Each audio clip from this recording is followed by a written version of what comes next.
이탈리아 작가 콜로디의 명작 동화 피노키오. 인간 신체의 한계를 넘나드는 독특한 안무 스타일과 사회 현상에 대한 깊은 통찰력으로 각광받으며 영국 현대무용을 대표하는 안무가인 야스민 바르디몽의 손을 통해 눈부시게 재탄생했습니다. So the original Pinocchio has more than 30 chapters, and when I read the original book, I realized that at least in the West, most people know Pinocchio from Walt Disney. The adaptation of Walt Disney is very different than the original story, and I found the original story much more process of discovery of human emotions, which I wanted to use in my adaptation. So I chose 18 chapters from the original story that I felt are more clear about his journey to discover what it means to be human. 이스라엘에서 태어나 영국에서 활동하는 현대무용가 야스민 바르디몽은 그동안 예리한 통찰력, 혁신적인 감각, 타 분야와의 융복합으로 무장한 작품들로 주목받아 왔는데요. 한국 관객들에게는 2009년 예스터데이라는 작품으로 깊은 인상을 남긴 바 있습니다. 130년 넘게 사랑받고 있는 명작 동화의 매력적인 스토리에 시작부터 끝까지 순수한 마법으로 가득 찬 작품이란 영국 언론의 평처럼 상상력으로 가득 채워진 피노키오의 무대는 나이를 초월해 누구나 한 번쯤 꿈꿔봤을 동화 속 세계로의 여행을 선물합니다. Pinocchio of Yasmin Bardimon, of course, is a Pinocchio who can dance.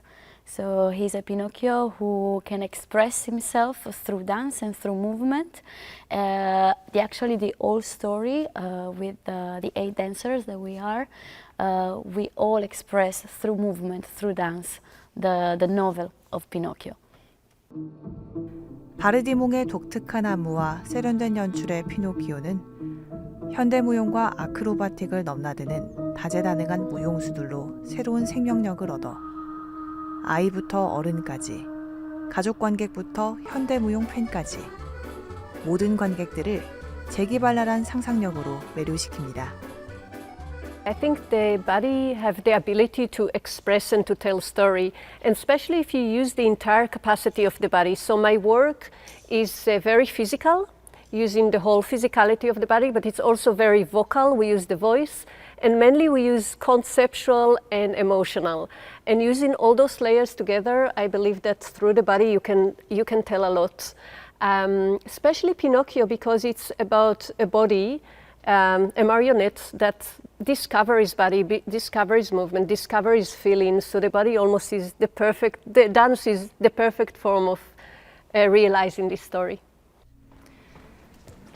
창조적인 영감과 표현을 중시하는 최근 현대예술의 흐름을 반영하는 야스민 바르디몽의 안무는 어린 시절의 향수와 통찰력 있는 유머를 통해 피노키오가 가지고 있는 새로운 의미와 감동을 발견하게 합니다. The original story of Pinocchio have an adventure, many adventures throughout the way. Adventures that make him realize what it means to be human by recognizing human emotions and feelings. So the piece is very adventurous, and there are many things that happening and changing for him as he learns his process of what it is to be human. 현재 세계 무용계의 주도적인 창작 경향은 컨템포러리 댄스인데요.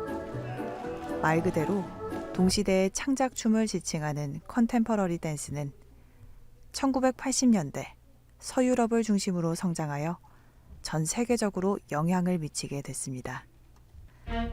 컨템퍼러리 댄스가 빠르게 세계 무용계에서 주도적인 창작 경향으로 자리매김할 수 있었던 데에는 독특하면서도 포용적인 예술적 특징이 큰 역할을 했습니다. 바로 여러 분야를 넘나들거나 아우르는 것인데요. 예를 들면 현대무용에다가 아크로바틱, 힙합 같은 움직임을 섞거나 무용에다가 연극, 영상, 서커스 등 타 영역을 끌어들이기도 합니다.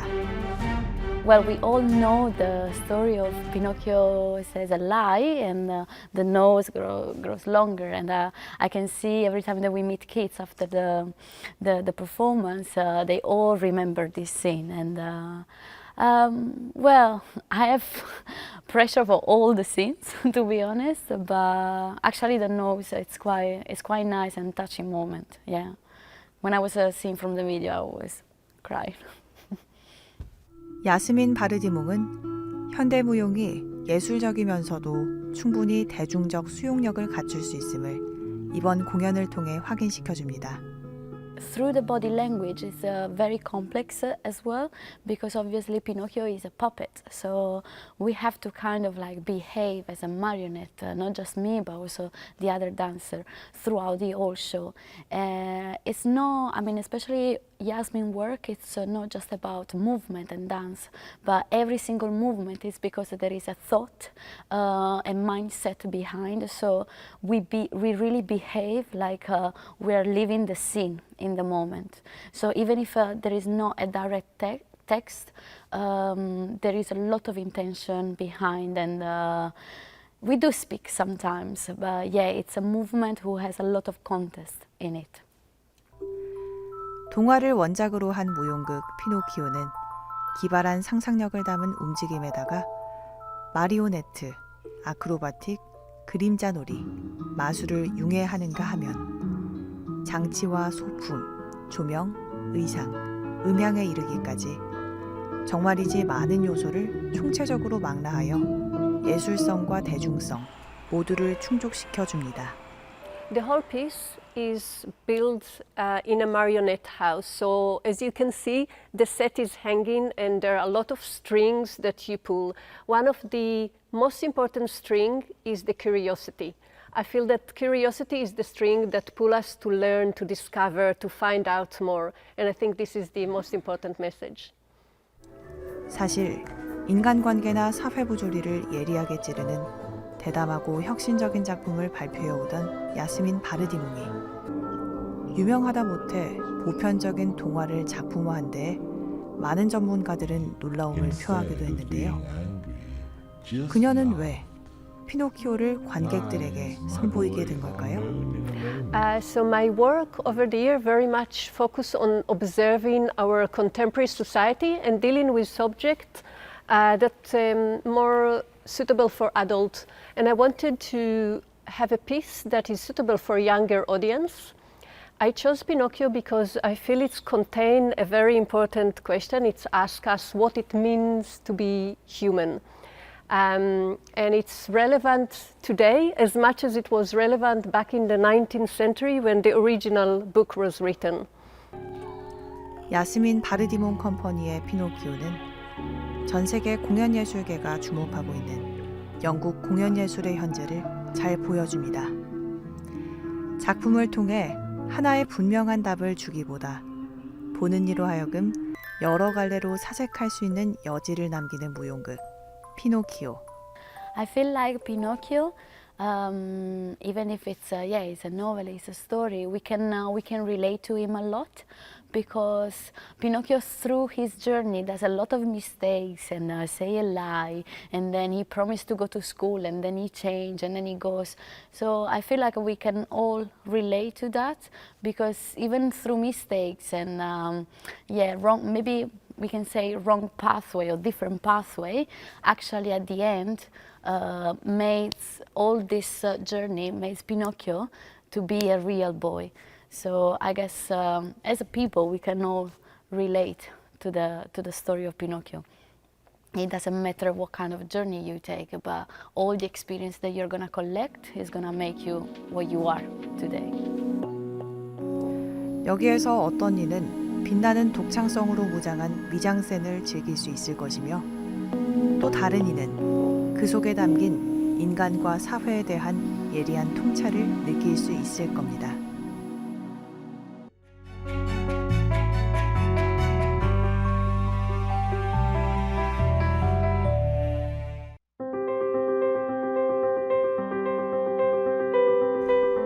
예술적 영혼의 목마름은 특별한 누군가에게만 존재하는 걸까? 바쁜 일상에 지친 어느 날 문득 발길을 멈추게 만드는 예술 작품을 마주하게 되는 일도 어쩌면 그리 특별한 일이 아닐 수 있습니다. 우연히 마주한 예술 작품이 어떠한 의미로 남게 된다면 비로소 그 순간이 특별해지는 거니까요. 그렇다면 이미 예술의 세계에 발을 딛고 선 이에게 정작 예술이란 어떤 의미일까요? 삶은 의미를 찾아가는 여정이라고 합니다. 우리는 오늘 그 여정을 함께 하려고 합니다.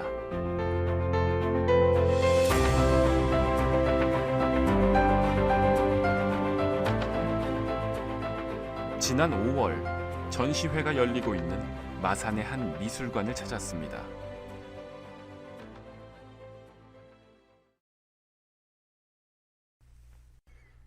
(40여 년이) 넘는 세월을 조각가로 살아온 이감열 작가. 여전한 그의 열정이 새로운 여정을 낳고 있습니다.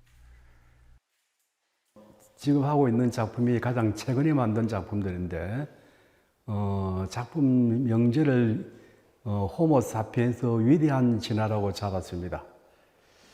그리고 지금 보이는 요 방에 있는 몇 작품들은 조금 전 작품으로 호모 사피엔스의 찬란한 진화라는 작품입니다.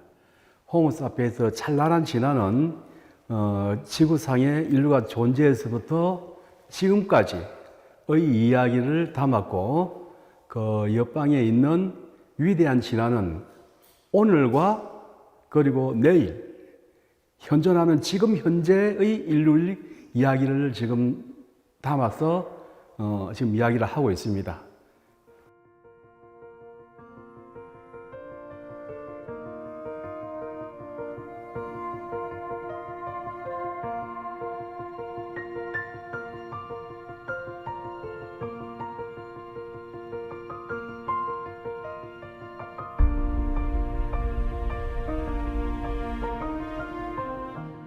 이감열 작가는 어떤 의도로 이 작품을 작업했던 걸까요? 우리 인간들은 상당히 나쁜 점도 있고 또 상당히 좋은 점도 있고 그 두 가지가 어울리기 때문에 동물하고 다른 우리 인간만이 삶이 오늘날까지 지나여 왔고 또 앞으로도 지나할 것입니다. 그래서 어떤 사람들은 인간이라는 존재가 너무나 나약하고 너무나 비겁하고 너무나 사악하고 아주 나쁜 점만 보는 사람이 있는데, 나쁜 점이 있기 때문에 좋은 점이 자꾸만 진화되어지고 또 밝은 미래가 만들어진다고 생각합니다. 그래서 나의 작품은 통틀어 가지고 모든 인간이 삶의 시작에서부터 앞으로 미래까지를 내 작품 세계 속에 담아보고자 하는 그런 마음입니다.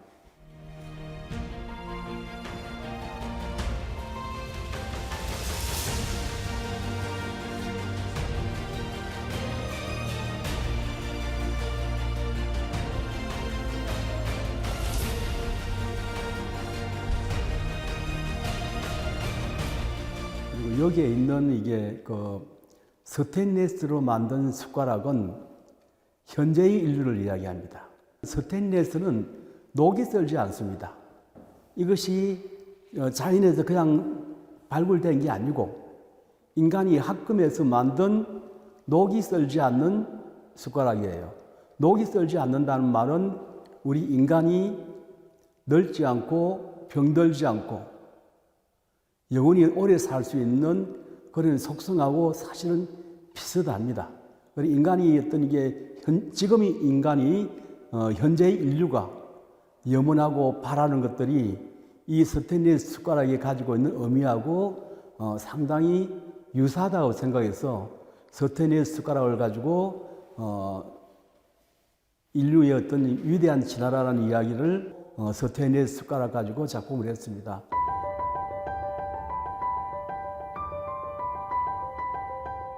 지난 2007년 작가는 산청의 한 산자락에 미술관을 열었습니다. 30여 년간 작업한 100여 점의 작품과 함께 미술관을 개관한 이감열 작가. 그는 왜 이곳에 미술관을 열었을까요? 많은 사람들이 미술관은 이제 도시에 가까이 있어야 된다고 이야기를 해요. 이제 그것도 맞긴 한데 사실은 전 세계적으로 가장 유명한 미술관들은 대부분 다 이게 야외에 있어요.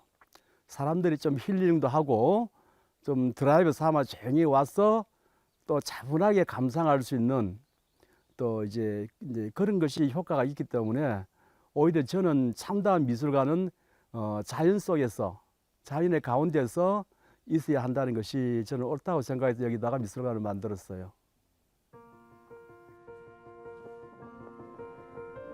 오랜 계획 끝에 시작했지만 문을 열기까지는 11년이란 세월이 소요됐습니다.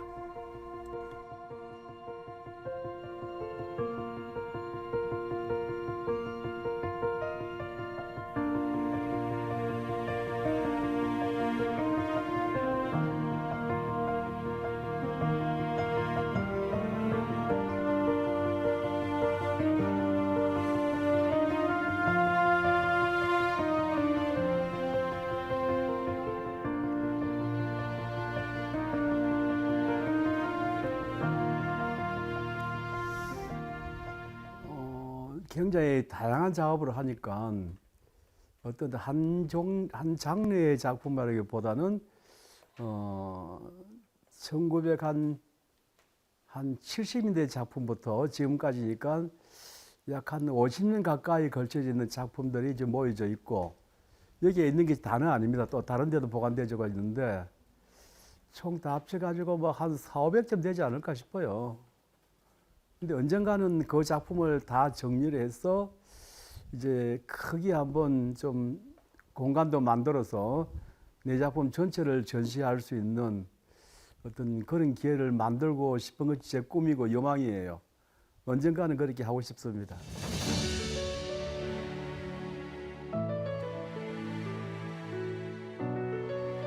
작품으로 끊임없이 진화하는 이감렬 작가.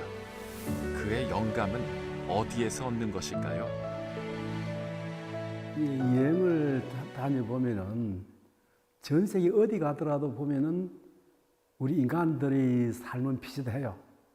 다들 그냥 먹기 살기 위해서 바쁘고 가난하고 외롭고 쓸쓸하고 또 가진 자는 더 많이 가지려고 욕심부리고 그게 우리나라만 그런 게 아니고 전 세계 어디 가더라도 다 인간의 삶이라는 게 다 똑같아요.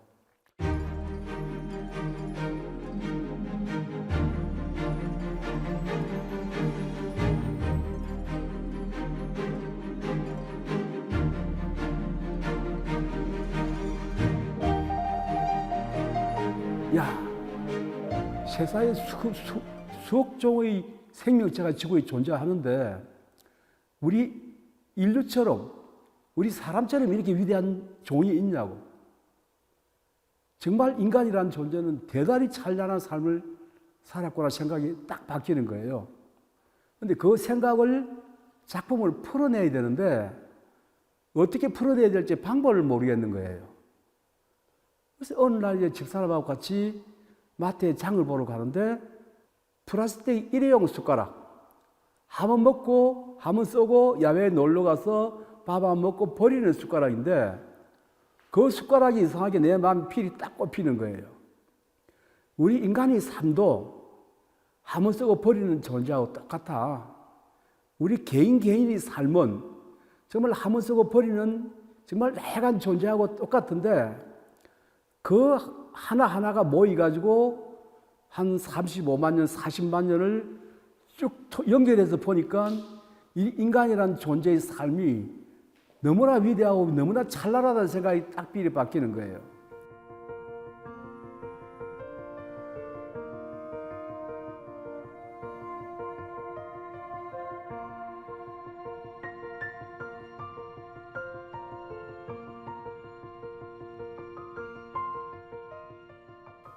일회용 숟가락에다가 어떻게 하면은 찬란할 수 있는 인간의 그 여정을 포함할 수 있는 것을 만들 수 있을까? 그때부터 고민하는 거예요. 찬란하게 만들 수 있는 방법이 뭘까를 생각하다가 우연히 LED 조명을 봤어요. 그때부터 이제 청계천이나 얼지를 같은 데 다니고 공장에 다니면서 그런 걸 연구를 하기 시작하는 거예요. 그래서 다니면서 이제 강섬유를 찾게 되고 LED 조명을 찾게 되고 그러면서 이제 이렇게 화려한 것을 만들게 됐어요.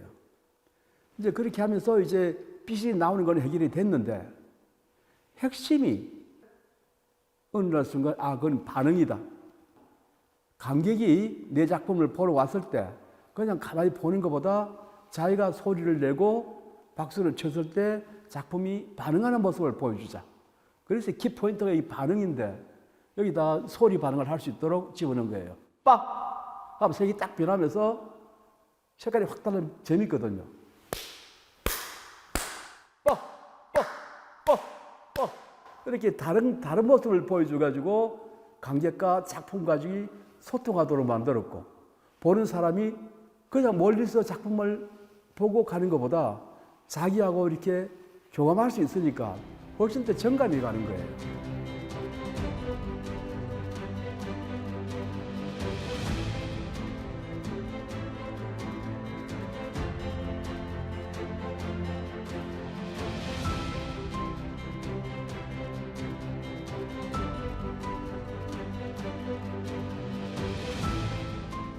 이감열 현대미술관에는 어머니의 의미도 더 새겨졌습니다. 그동안 이곳에는 더 많은 의미가 새겨졌을 것입니다. 근데 어머님이 이게 89살 때, 이제 보면 지금 상당히 연세가 많으실 때, 이제 여기에 제가 작업장을 만들었다는 이야기를 듣고 여기를 찾아오셨어요. 찾아와서 막상 보니까 아들이 이 아들이 고생하는 거 보고 이제 밥도 해주고 그때는 조수들하고 여러 명 같이 있었는데 좀 빨래도 해주고 아마 그럴 요량으로 여기 같이 계셨어요. 그래 같이 계셔가지고 오랫동안 작업을 같이 했고 그래 처음에는 여기 있는 미술관 자리에 제가 제 작업장을 지으려고 그랬어요. 작업장보다는 미술관을 짓는 것이 옳다. 미술관을 짓고 거기다 어머님 백수잔치도 하면서 개관전도 하고 또 필요에 따라서는 미술관처럼 이제 전시도 하면서 필요에 따라서는 거기다 작품도 할 수 있으니까 그렇게 하는 것이 옳겠다 싶어가지고 이제 어머님을 위해서 사실은 미술관을 갖다가 짓게 된 거예요. 그래서 이제 이감열 미술관이라는 이름을 현대미술관으로 이름을 붙이고 어머님 백수 때 여기다가 이제 개관전과 어머님 백수잔치를 같이 하게 됐습니다. 가슴 깊은 곳에서부터 울컥하는 울림이 있는 이름 어머니. 이감열 작가에게 어머니는 어떤 의미였을까요? 우리 어머님 생각에도 지금도 참 가슴이 뭉클하고 너무나 감사하신 분이고 존재 그 자체만으로도 저로서는 너무나 행복했었고 너무나 감사한 분이었습니다. 여기 있는 모든 것들을 사실 어머님한테 바치고 싶고 어머님한테 감사드리고 싶은 마음이 정말 말로 표현을 못하겠습니다. 그냥 감사합니다.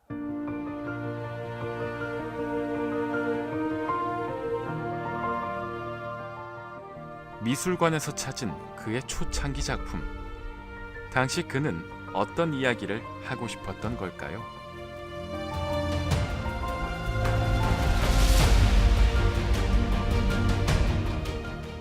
(1948년) 경남 함안에서 태어나 부산에서 초중고를 졸업한 그는 홍익대 미술대학 조속과와 동대학원을 졸업하며 독창적인 자신만의 조각 세계를 갖추게 됐습니다.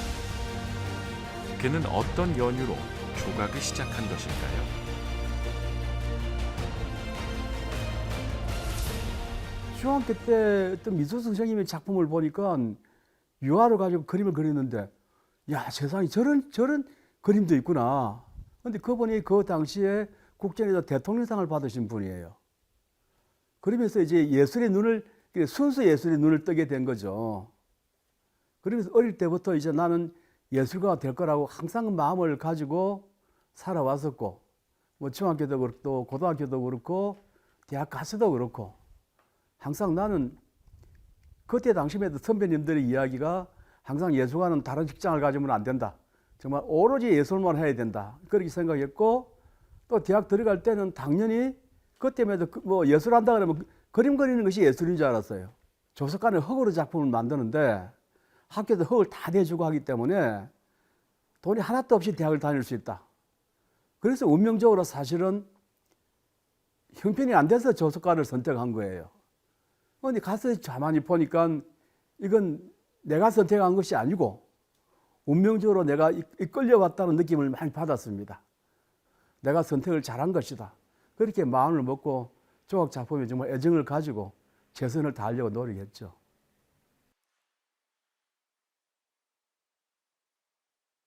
그의 손을 통해 생명을 얻은 작품들. 이 가운데 작가에게 특별한 의미로 남은 작품도 있을 것입니다. 여기 작품들은 좀 다른 느낌인데. 예, 좀 초창기적인 작품들이에요. 이 작품은 내가 1년 동안 이태리에 살면서 유럽 전체의 미술관을 다 다녀보고 또 작품도 하면서 참 좋은 시간을 보냈는데, 그러고 난 다음에 한국에 딱 들어오니까 이상한 거예요.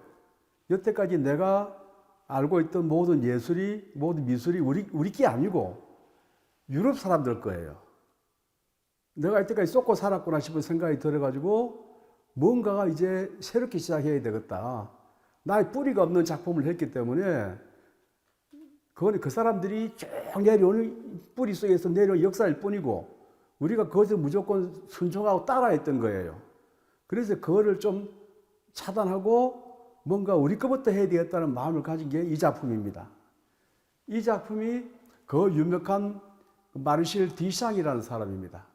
레이디 메이드를 창시했고 다다이즘을 창시해가지고 정말 젊은 예술가들한테 정말 폭발적인 인기를 껐던 세계적인 예술가입니다.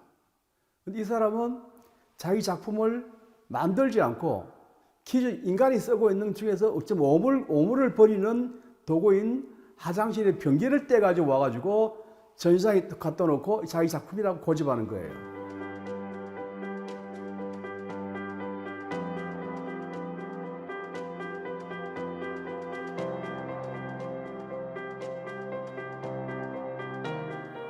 그런데 그 행위가 젊은 사람들한테 신선함을 주고 충격을 주면서 전 세계에 획기적인 예술의 변화를 가져옵니다. 그런데 내가 생각할 때는 이거는 우리 예술이 아닌 거예요. 서구 사람들, 유럽 사람들의 예술일 뿐이지 우리의 것이 아니라는 걸 자각하게 됐고, 그래서 내가 내 스스로가 다윗이 되고, 다윗은 정의입니다. 이 사람은 골리앗이에요. 정말 예술계의 큰 거목이고 지구상의 모든 예술을 지배하는 골리앗을 스스로 처단하지 않고서는 내가 새로운 작품을 위해서 한 걸음 더 나아가지 못하겠다는 생각이 들어진 거예요. 그래서 이 사람을 가감하게 목을 자르고, 이거 누구한테 보여주려고 만든 작품이 아니고 내 마음을 정리하기 위해서 만든 작품이에요. 그래서 마르티 지상을 자르고 목을 자르고 마르티 지상이 만들지도 않고 자기 작품이라고 고집하고 있는 변기를 내 머리에 대신 올려놓고 내 자신을 약간 동양적인 스타일로 약간 한복 같은 옷을 입고 밑에는 연화 자대를 만들고 저 칼도 보면 손잡이가 봉황이 되어 있습니다. 약간 동양적인 사상으로 무장을 해가지고 새로운 예술을 하기 위한 나의 다짐을 다진 거예요. 이거 만들고 나서부터는 정말 자유롭게, 정말 남의 구속받지 않고 내가 하고 싶은 작품을 할 수 있는 그런 계기가 된 것이 이 작품입니다.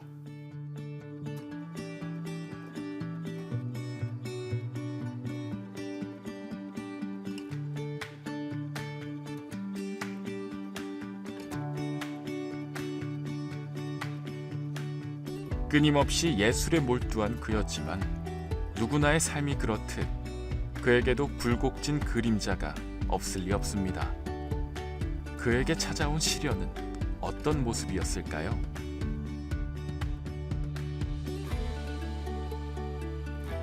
대학 다닐 때도 내가 작품을 하면서도 이상하게 양이 안 차는 거예요. 그걸 자꾸 느껴지게 되고, 또 다른 위대한 작가들 작품들 보면 자꾸 너무나 좋은데 저는 그거 도저히 따라가지 못하겠는 거예요. 그래서 참 많이 괴로워했어요. 매일 술을 먹고 고함도 질러보고, 그러면 어떤 데는 또 밤을 새우고 작품을 해도 이것이 아니라 싶은 생각을 참 오랫동안 했어요. 경상대학교 내려와서 교수를 하고 있는데도 뭐 스스로는 항상 조금 뭔가가 부족하다고 싶으니까 그거를 해결을 못해서 굉장히 고민을 많이 했어요. 그래서 작품 열심히 한다고 했는데도 항상 부족해서 그 돌파구를 찾은 게 학교에서 안신일을 받아가지고 그 예술의 중심이라고 흔히들 이야기하는 유럽으로 간 거예요.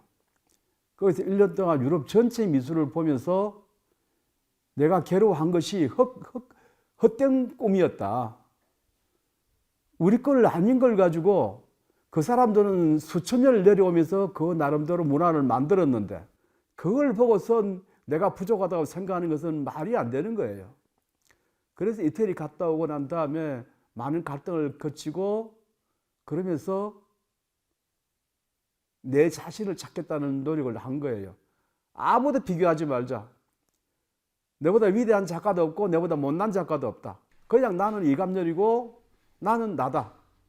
내부터 시작하자. 그러면서 모든 것을 구속해서 해박이 되고 그 많은 갈등과 고뇌하는 시간에서 자유로울 수 있었어요. 예술가에게 예술은 고난의 구렁텅이기도 하지만 때론 그 구렁텅이에서 구원의 손길을 내미는 작은 숨구멍이기도 합니다. 그에게도 조각은 그런 존재로 승화되었을지 모릅니다.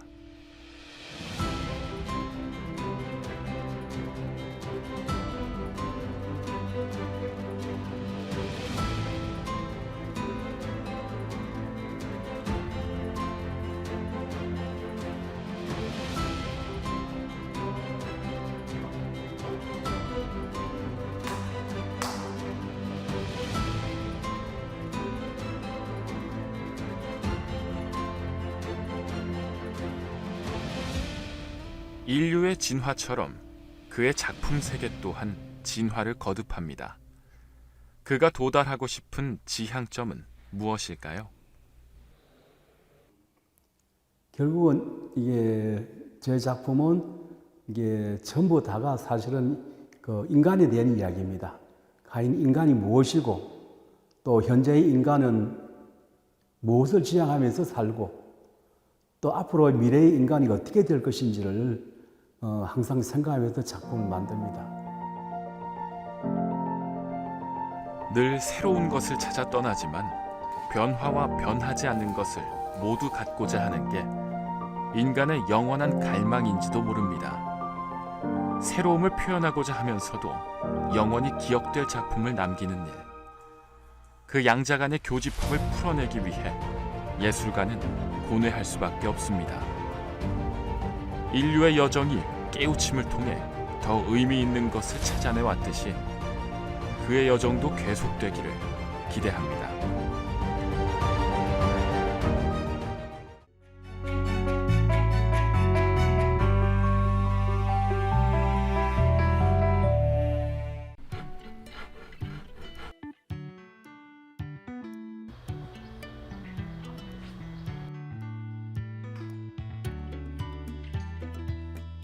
기타 제작하고 있는 문찬호라고 합니다. 경남 사천에서 공방 운영하면서 기타도 만들고 수리도 좀 하면서 교육하고 있습니다.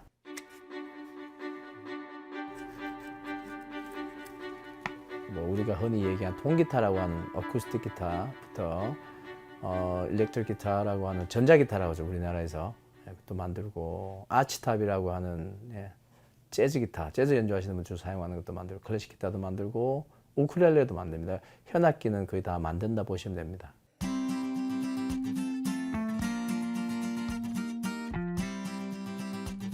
수제 기타라고 얘기를 물으면 손으로 만드는 기타 그렇게 생각합니다.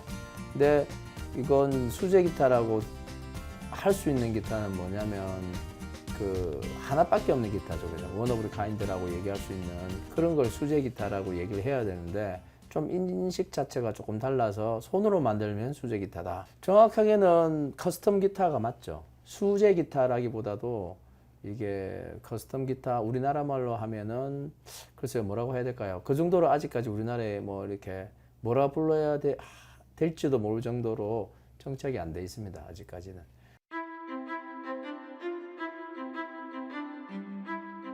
수제 기타는 처음 목재 선택부터 마무리까지 전체적으로 한 제작자가 기획을 해서 만드는 게 수제 기타라고 합니다. 공장은 반대로 이제 각 생산 라인에 있으신 분들이 맡은 어떤 그런 작업들을 지속적으로 계속 반복합니다. 그래서 그게 제일 큰 차이를 보시면 될 것 같아요.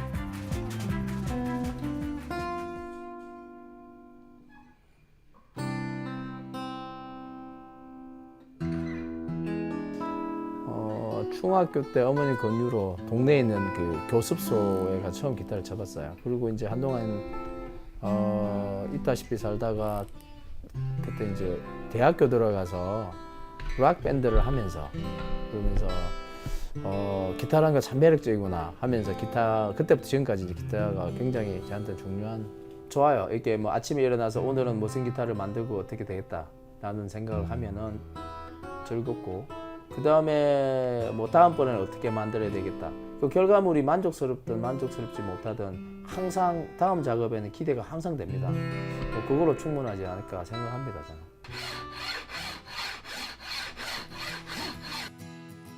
미술을 좀 전공해서 한번 대학교 다닐 때 그냥 변변치 않은 도구를 기타를 만들어 봤어요. 예, 정으로 막 망치를 때려가지고.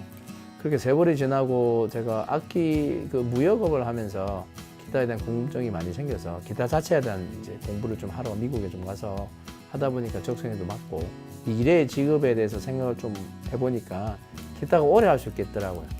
그러니까 손이 움직이고 눈이 보이면 할 수 있고 나이가 조금 들어서도 우리가 나이가 많다는 것 때문에 의구심을 가지지 않을 몇 안 되는 직업 중에 하나인 것 같더라고요. 그래서 나이가 들어서도 우리가 대우받으면서 할 수 있는 일 중에 많지 않은 일 중에 하나라고 생각합니다. 그래서 은퇴 시기를 굉장히 늦게까지 잡으셔도 돼요. 만약에 하실 수 있다면. 60부터 시작이라 생각하거든, 저는요. 그래서 다른 사람은 60에 퇴직금을 가지고 퇴직을 하지만 제 인생을 사시겠지만 저는 60에 되면은 그 기술을 가지고 제2의 인생을 살 수 있다고 충분히 생각합니다.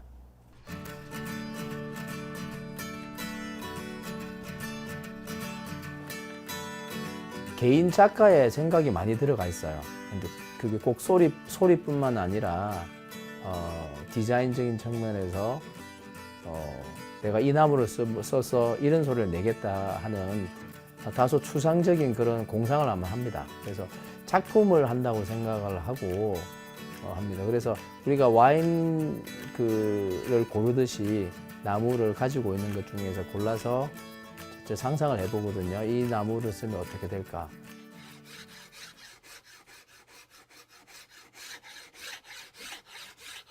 만드는 건 뭐 창작이니까 처음부터 계획해서 마지막까지 내 마음대로 할 수 있잖아요.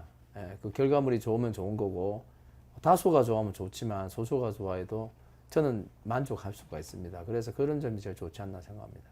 그러니까 쓸데없이 다툴 필요가 없죠. 첫째는 이제 제가 2000년 중반부터 공부를 본격적으로 시작했는데 우리나라에서 교육기관이 없었고 그게 제일 가장 힘들었고요. 굉장히 보수적인 그런 분야라서 닫혀 있고 미국에 가서 공부하면서 여기저기 다니면서 공부하러 멀리까지 가야 되고 미국에서조차 가르치는 곳이 많지는 않습니다. 그 교육 받는 어떤 그런 과정 자체가 제일 힘들었다 보면 되겠습니다.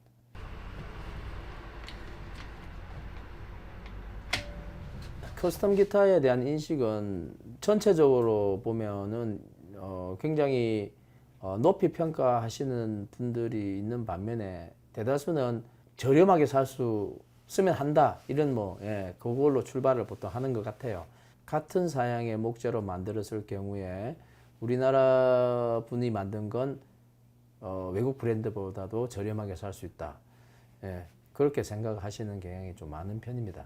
그거는 이제 소비자분들의 어떤 만의 문제라기보다도 제작자들이 그런 그 소비자의 욕구에 충족을 못 시켜줘서 생기는 현상이 아닌가 하는 점에서는 제작하시는 분들 저 포함해서 반성을 조금 해야 될 부분이긴 합니다. 생각도 해봐야 되고요.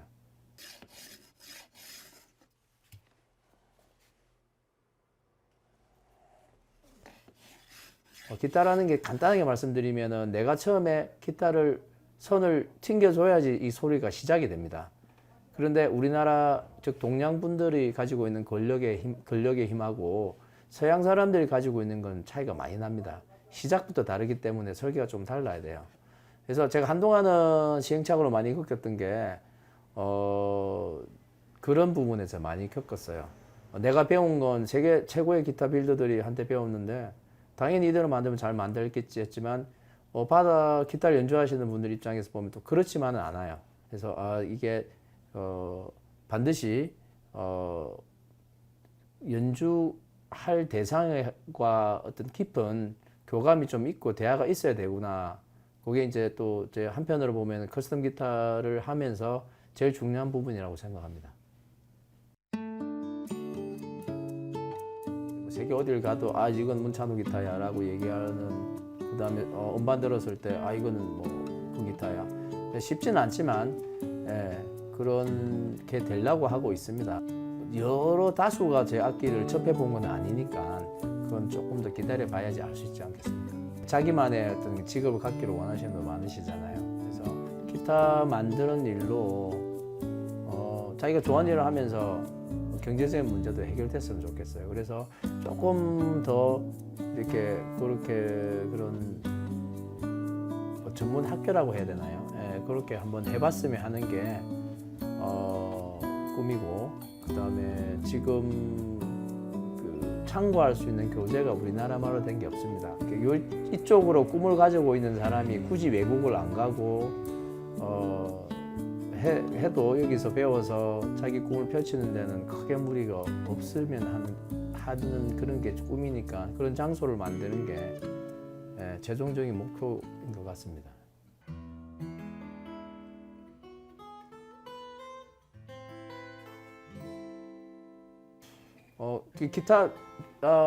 기타란 이제 뭐 뗄래야 뗄 수 없는 거고, 이제는 뭐 기타를 처음에 접했던 중학교 때 어머님 권유로 그때를 제외하고 대학교 밴드 하면서 이 세상에서 있는 물건 중에서 기타만큼 좋아하는 게 없어요. 지금도 그렇고. 지금도 기타를 보면은 좀 행복해요. 그래서 기타는 글쎄요, 가족을 제외한 것 중에서는 가장 소중한 것, 뭐 그런 것 같습니다.